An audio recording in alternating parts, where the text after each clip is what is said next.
Hello, everybody. I want to help you check your sketching here on this first page with Maria. Um, so I didn't bring home my laptop with the Casio emulator, so I'll be doing this on here, and I'm just gonna make this a little bit larger so you can see the buttons more clearly. So, people, you're given a quadratic equation. You're given any equation. If you want to graph this using your Casio, what you're going to do is boom. Okay, you're at this. You're going to go to the graph, which is number 5, right up there ish. Okay. So once you go to that, it's gonna look like this, and then you're going to enter your equation right here. So I'm gonna put a negative 1.5, as you can see here. And now to find the X button, you're gonna go right here. This button right there, the one with the X, all of the variables here. Once you click that, it'll go like this. The squared button is right here. And then you can put plus 4.8x. Plus 4.8x. There we go. And then plus 3. Okay. Let's say you have your equation in your Casio. To graph this sucker, you're first going to press enter, and it's going to look like this. Then you're going to click the draw button way right here. So once you click this, hopefully it will draw this thing. Now, I already had this zoomed out. If you want to zoom out, what you're going to do, you're going to click on this zoom button right here. That's super hard to see. And you're going to either go in or out. If you want to go out, you'll click out and then you'll press enter, and it'll go even farther out. If you want to go in, you'll go in and then you'll click enter, and it'll go like this. Get it so that you can kind of see the parabola go up and then back down here. Okay, so to sketch, we know we need to label the coordinates of all the intercepts, x-intercepts and y-intercepts, and the coordinates of the vertex here. So I would love to start with my x-intercepts. So how you do that on Casio, Casio can find all of your intercepts, all of the things that you want to know for you. You're first going to, when you're in this screen right here, you're going to go to G-solve, which you're going to press Shift, E, Shift right here, and then you're going to go to G-solve. Right here, you can see everything you want to know. But if you're not familiar with this word root right here, root just means x-intercepts. So if you click this,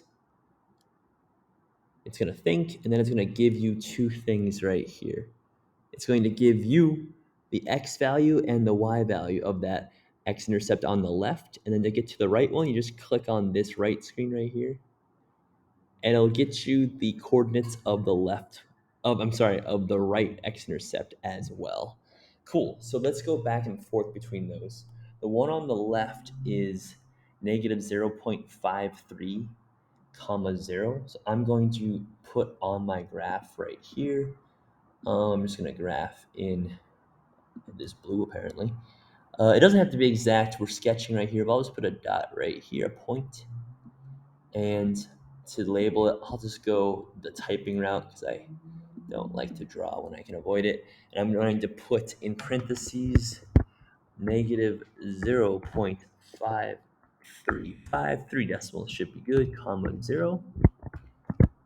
And right there, maybe just right here, show that I have that. And then my other x-intercept, if I click on the right button, is 3.735 y and comma 0.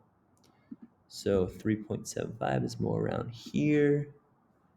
And I can do this like this. Okay, so 3.735, comma 0. Okay, I now have both x-intercepts labeled. Excellent. Okay, so to get the y-intercept, you guessed it, you're gonna go back to G-solve right here by clicking on the shift button and then going to G-solve right here. And then you're gonna click on the y-intercept button, which should be this one right here. Once you do that, it's gonna tell you, hey, at 3 comma 0, is that? Yes. No, at 0 comma 3. 0 comma 3, you have your y-intercept. Okay. Cool. Let's go up to 3. Let's label this sucker. Here we go. And 0, comma 3. Okay, so I have my y-intercept labeled, my x-intercepts or my roots labeled. Now for my vertex. All right, let's go Shift G solve. Again, that is right. Here, G solve, and then you're gonna go to max right here because we have a downward facing parabola, so we're gonna look for the max. Okay, and kapow. Hopefully, yes. Right at the very top, 1.6 comma 6.84. That is our vertex. Let's get an estimate on that. So 1.6, the x value is like, I don't know, around 1.5, so right up here. And then 6.8 is close to 7. 1, 2, 3, 4, 5, 6, 7. So it's probably right under there. I'm going to guess right here. Okay. I'm going to label this point, parentheses, 1.6, comma, 6.4. Okay, cool beans. We have the vertex labeled. Now we just need to get the general shape correct. So let's go. I'm gonna go like this. And like that. Is it perfect? No, but is it a sketch? I have my x and y-intercepts labeled. I've got my y-intercept label. I have my vertex labeled right here. I've done a sketch here. Thank you very much, folks.